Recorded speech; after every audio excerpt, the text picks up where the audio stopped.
Hello, Mr. My name is Huỳnh Văn Truyển. This is the group 4. Right now, we're gonna tell you about a topic: bridging the digital divide in rural education. So this is our team members. We have 5 members for this project. This is our table contents. We have 5 stages of design thinking process, beginning with the empathize, define, ideate, prototype, and then test.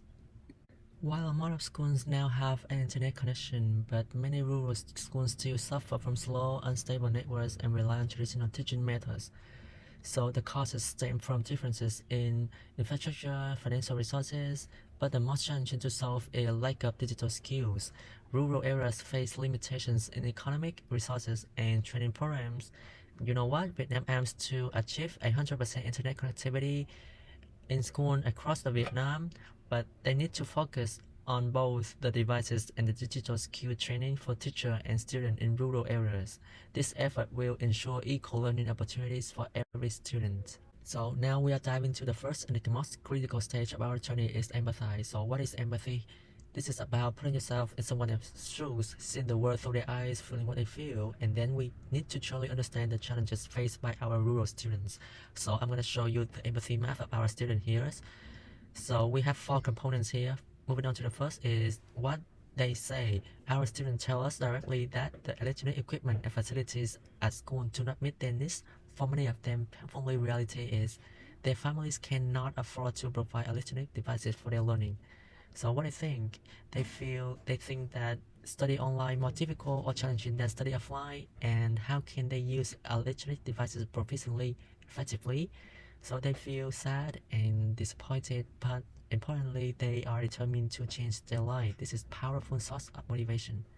So, and finally, what the actions we see that 2 and 3 students share a single device, even more concerning. Some unfortunately give up and drop out due to financial difficulties. So we find the key insight here is rural students are motivated and resilient, but they face limited infrastructure and apprehension toward new technology. So now let's quickly look at the next stakeholder is teacher. Very biggest problem. Miss Nguyễn Thị Kiều My, teacher at Quốc Khánh Primary School, she got a notice from her principal about using technology tools to teaching. So at the start, she feel worried and scared of devices because no one shows her what she needs to do, and the internet keeps dying when she tries to learn it by herself. During the class, she spends so much time making lessons because she's not good with tech, but in the end, she can't even use it because the school doesn't have right gear, like no projector, no power. And later, she's feel alone because there's no group of teachers to ask for help her or share tips for her. And we've actually find the key inside here is the teacher actually want to use technology, but they are stuck. They are so-called fear of technology, and she really just like feel the being helpless when equipment keeps breaking down and she cannot fix it. Hi, I'm Tiên. The part 2 is define the reason the number of students studying in the countryside is very small. Follow to the fishbone diagram. The student motivation. The student must take on the part-time job, causing time conflict and exhaustion. It's lack of fair in education. Students feel education cannot salvage their family financial situation. And infrastructure. With the poor internet cannot afford stable internet, hindering online learning. Its limited power supply restrict the use of learning device due to highly electricity cost or poor housing condition. It's also learning resources. Disorganized digital content, free digital resource are fragmented and lack quality assurance. It's lack of the advanced material. Only basic material are available, lacking modern resources. And finally, in that reason is teachers' capacity. They fear of technology. The teachers are reluctant to train the lack technical support. They don't know how to integrate technology to create interactive digital activities. On the screen is double diamond model. The real reason is student lack divine internet access and technological knowledge. Teacher lack digital skill and structure to deliver online lesson. School infrastructure is weak. and electricity is unstable. It led to students feel left behind because of limited access to digital tools. Teachers lack confidence and resources to integrate digital learning. We decided to create offline digital library hub with solar power.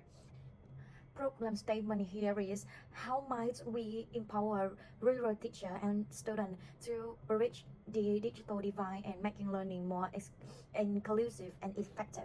During the define phase, we enter IDI with a two-step process, brainstorming and convergence. Using the voting, we generate six core ideas focusing on solving key challenges. The first one, train the trainer program, train key teacher addressing the teacher capacity root cause. Second, offline digital library hub provide restore content without internet showing infrastructure and learning resources issue. Thus, training digital clubs and community digital corner, free learning space, and peer-paced learning for both teacher and student. Finally, recycle test station and solar power learning kits offer local technology and solar energy solution. We then use the voting based on impact, feasibility, and sustainability to select the most promising idea for refinement. And next, the select idea will then revised using Scamper model, turning them into shared context specific solution. The Scamper improvement include the first one, substitute and eliminate. We substitute online reliant with apply host, eliminating the need for high-speed internal. Second, compile and rearrange. We compile the library hub with the trainer program and empower students as digital ambassador. Finally adapt and modify. We modify the digital content with local languages and gamify elements to boost engagement. Final solution selection. After this process, we come on to stages.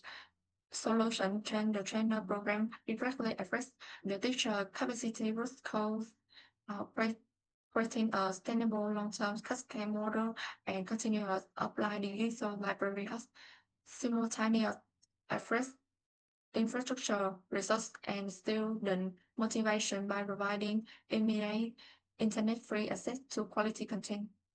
Hello teacher, my name is Yu and I will present about the prototype. In the prototype phase, we test the offline digital library hub and the trainer program to access their feasibility locally. Core teachers receive intensive 4 week digital skill training and then support their college, creating a sustainable ripple effect.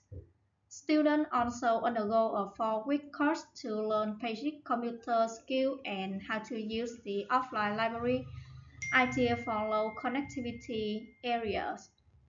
This session follows a clear structure, warm-up, instruction, practice, and reflections, ensuring practical learning both teacher and student. The program strengthens digital skills sustainable, builds capacity in challenging conditions, and is implemented alongside the library to ensure readiness and consistencies. In the section prototype, we developed the offline digital library app on Figma, fully functional without internet access. Teacher and student can use it anytime and anywhere, overcoming infrastructure limits. The app includes a rich library of digital skill video tutorial, from basic tools like Word, Excel, and PowerPoint to safety information, searching, and digital identity protections, allowing immediate practical applications. For teachers, it acts as a digital assistant with lesson design videos, sample plans, and classroom management tips. All resources are organized for easy use. More than a static library, it turns a phone or tablet into mobile learning library, removing geographical and infrastructural barriers. You can see here in the first image, this is a login page of the offline digital library hub, and the second image shows the homepage where you can choose the content you want to learn. For example, I want to learn Word, and the following images are lesson page. Below each video, there is also a description section, so you can grab the key contents and determine whether the lesson is suitable and whether is it the material you are looking for. So the next part, I will invite Quyên. Hello teacher, my name is Quyên, and in this part, I would like to briefly present the evaluation results of Prototype 1. A survey was conducted with 27 participants, including both teacher and student, to evaluate the lesson plan. The results were highly positive. 85% rated content relevance at good to excellent, and 74% agreed the lesson duration was reasonable, although the few suggested improved pace. In terms of engagement, 63% found the activity logical and interesting, while over 70% appreciate class interaction. A small group recommend adding more real-life or competitive activity to increase participation. Regarding learning outcomes, over 70% reported good understanding, and most participants found the supporting visual and tool helpful. Additionally, 63% highlighted strong practical applicability in daily and work context. Overall satisfaction reached 81.5%, confirming that the lesson plan is effective, well structured, and sustainable for wider implementation with minor improvement. For Prototype 2, the survey involved 27 users, mostly students, to assess their experience with the app. The results showed that the interface received strong approval, with 92% finding it intuitive and 78% reporting ease of searching for documents. Content organization were generally well rated, and users appreciate the variety of materials. However, some note issue with unclear indexing and the need for the more resource types such as video or interaction lesson.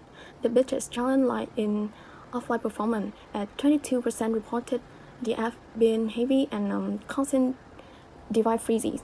Despite the limitation, overall satisfaction remained high, confirming the app's usefulness and potential. Further improvement on storage, performance, and content quality will have enhanced user experience. In conclusion, our project aims to ensure digital equity for teacher and student. Using the design thinking approach with survey and prototyping, we developed two key solutions. The training program was highly successful, greatly improving teacher confidence in digital skill. Meanwhile, although the offline app faced storage limitation, it still contributes about 30 to 40% toward reducing the digital gap. Overall, achieving long-term digital inclusion will require continued effort and, most importantly, strong policy support from the government.